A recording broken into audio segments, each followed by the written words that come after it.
I'm with Meghan Brosnahan. We are on the floor at Legalweek 2026. Meghan, what's going on at Munger Tolls these days, and how are you? I am living the dream every day, David. You're on the West Coast, I am.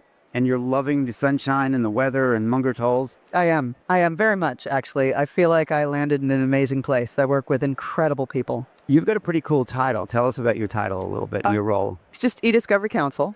But I work beside some of the smartest lawyers I've ever worked with and get to work on both amazing cases and also sometimes legal issues of first impression, which is incredibly exciting. Tell people what that means, legal issues of first impression. Not everybody knows what that is. So something that hasn't actually been decided yet, right? It may be a nuance. It may be something that's been discussed or evaluated before, but there may be a new approach or a new question or maybe even an entirely new area of law that hasn't been explored. And we are often the firm that you call when that comes up. So we're here at Legal Week 2026. Are you buying? Are you shopping? Are you looking for ideas? What's the primary goal for the next couple of days for you? It's a combination of things. I'm always learning. Yeah. Right. I mean, if you're not learning, you're dead, I think. Right. I mean, my Irish grandmother used to say that you'll rest when you're dead. Obviously, that was one of the things. And my Irish grandfather, I bet your Irish grandma had a lot of sayings. among other things, yes. And my Irish grandfather used to say, when you stop learning, you may as well be dead. Oh, God. Yes. That's great. So there's those. But it's the learning piece, but it's also validating what we're doing. You know, thinking, is there somebody that's doing it in a different way that we need to consider? Are we missing anything? Well, everybody's missing something. It's the question for me when I come to Legal Week or Clock or ILTA, kind of like, what am I missing? Who's doing what? How are they doing it? It's how we build solid. What are you doing? How are you doing it? Why are you doing it that way? You've got 7 minutes, go. Right. And so when I'm here, I'm like, what are you doing and how are you doing it? And I'll ask you a question around that. When you think about the core four, ChatGPT, Copilot, Claude, and Gemini, do you have a model of preference? I don't have a model of preference. We use Copilot, ChatGPT, at Counsel and Harvey. And there are different strengths depending on what you're doing. And it's very subjective. Is it use case? Is it like, here's the outcome or here's the use I have and so here's the tool I'll use? Yes, and it's individual. Oh, you mean by individual on the team? So there's a preference. So you allow people that freedom of choice. Right. It's Coke and Pepsi. With also the caveat that there always has to be a human in the loop. And that would be true of anything, right? If you were working with a junior associate, you would always check their work, right? That's part of our ethical obligation. The idea that anyone is using a tool and not checking the outcome it shocks the conscience. It does. It does. What are you most excited about, though? I'm most excited about things I don't know yet, right? I mean, I think that the world is wide open. I mean, in our space, in eDiscovery, in information governance, in the overlap between technology and the law, we have always used tools that aren't necessarily exploited to their fullest extent. There's something about this industry, the people in our industry, and we've known each other for 20 years. Yeah, 20. We've 20 literally, yeah. we've really known. I know. I mean, I'm 30 now, so we met when I was in elementary school. I know. You were my first crush. It's true. But I remember we have been, and those around us have been radically curious. Radically curious. Yeah. We have been that way. Yeah. And you look around these halls today on this floor, you can just see the curiosity. I don't see fear. Last year there was a lot of like anxiety. There's still anxiety. I get that. We're all forever anxious. But lawyers are self-selecting for a certain level of caution. Yes. Right. I mean, our job is to mitigate risk. But there's an energy and a curiosity that I didn't experience or feel last year. I do think that there is more excitement around the technology than there has been in the past. Maybe because there's less uncertainty. Maybe because we've all taken this for a test drive. I feel like last year we were a bunch of 16-year-olds and like our parents had just taken us into the parking lot. We were like zipping around learning how to drive, and we'd done some local roads. And like this year, everyone's like at least been on the highway. Do you know what I mean? Like if you've got kids and you're listening to this, it's like, when they first get on the highway, they're very, they're very cautious, but on the highway to Well, if you're waiting. not on the highway, David, you're not here, right? You wouldn't be here at Legal Week, right? So there's that piece. I'll see your highway and I'll raise you one. Right. Cowen. So I mean, you are the optimist, right? I am You're the forever the futurist. optimist, This is who you are. This is the jacket you wear, the hat you wear, the suit you wear. If you could only see me now, if the audience could only see the hat that I'm wearing right now. Yeah. So I mean, it's a little bit living like on the West Coast, right? We live in a bubble. So I think unless you're actually talking to folks that are doomsayers and naysayers, you can't have a balanced opinion about how people feel about the technology that will break barriers. For sure. For I sure. do think there's a higher comfort level, and I think part of that is because there's been a greater exploration of the opportunities for the application of AI to rote tasks that are phenomenal use of the tools. Can we switch gears? I want to talk a little bit about the tension between inside and outside counsel. Where's that tension? What are you hearing? What is outside counsel and inside counsel talking about behind closed doors, or at the coffee shop? It's like where the demands are. Here's the question I really want to ask: What are your clients asking for you? Let me start that again. What are your clients asking you to do today or expecting you to do today that they didn't expect a year ago? Just 12 months ago, they never even would have thought of asking this question. And now it's right up front. Meghan, and here's my expectation. So I can't speak about specific clients, of course. I can say that there is a greater interest in AI across the board. And clients, or let me talk more generally about my relationships with in-house counsel, because as you know, most of my career was spent in-house. Yes. And what I'm hearing from my peers and my relationships with those folks is that they want to know how outside counsel is using AI, and they want to understand the value that it brings. They're not convinced that it's a one-to-one cost savings, but they're open to understanding what the benefit is. And there's the exchange of ideas. Interesting.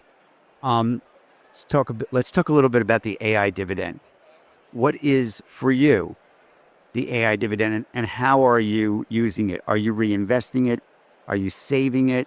Are you putting it into family? Are you putting it into wellness? So I'll give you my example. So I'm reinvesting most of the dividend. I can do things I could never do before. I can do them faster at a higher level of quality. I can do more of them. And so I love that aspect of the dividend that Claude, ChatGPT, Gemini, etc. is giving to me. Most of it's reinvested. I will say that I have taken some of that dividend and I now have lunch every day. I get a half an hour lunch. I take the break. I sit down.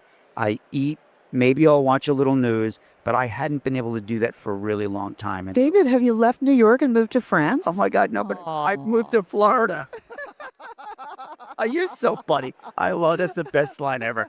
Yes, but no, I think that I deserve a little lunch. Like I've worked really hard my career. I'm like, You've always deserved lunch, David. I just want you to know that. You're killing me now. Yes. If your therapist didn't tell you, I'm gonna, okay?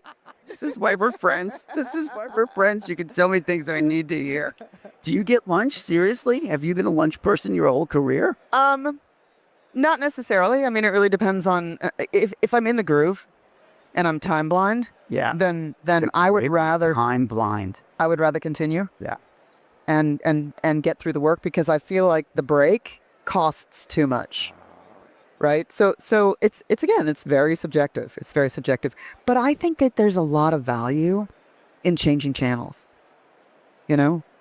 And that's changing channels during the day and life. I mean, I'm a big vacation guy, right? So I absolutely believe in I like a big change though. I'm like, okay, 10 days away, mull, 6 books, 7 books, 8 books. So like, it's never really off. It's just on a different frequency of curiosity. Yeah. But I do like to leave it, turn it off, and then go wander in the world of ideas. I mean, I know that diversity is not a word that we're using a lot these days, and I think that diversity of thought even within your own unitary person, is incredibly important, right? We can convince ourselves of things if we don't take a minute to step away. We can get lost in something and not be able to see the gaps in or the fallacies in our approach. So are you a vacation person, a hiking person, a walking person, a yoga person? Like, where do you find that space for Meghan Brosnahan? So I walk every day, You do. and we have dogs, so that makes it easy. And I grew up traveling. My daddy was foreign service, and so we moved like every 2 years. And of my siblings, half of us have moved somewhere and stayed forever, and the rest of us have the wandering bomb. And I went to law school not understanding that I would have to get a license to live somewhere, because dumb. And as a result, before I was married, I did little mini trips and then one big trip a year, and now we do a 3-week international vacation every year. Anything on the horizon? Yeah. So this summer we're meeting. So I have a lot of friends all over the world because of my childhood, and we're meeting friends in Mallorca, 4 couples from different European countries, for a week, and then we're visiting friends in Portugal for a week. Nice. And then we're seeing some friends from Spain. We're joining them in a little city on the border of Portugal and Spain. That's a UNESCO site. My husband's an architect, so we go look at buildings. Fun. I'll be in, funny, I don't know if we're going to overlap or not, but I'll be in Portugal the last week of August and the first week of September, flying into Madrid, train to Porto down to Lisbon. And somebody told me there's a wedding, not mine. There's a wedding somewhere. Congratulations, David. Thank you. There's a wedding somewhere in between, so I'll have to catch up with you, and we'll talk about Lovely. Yeah, we love Portugal. travel. We love Yeah, Portugal. I'm looking forward to it. It'll be my first trip.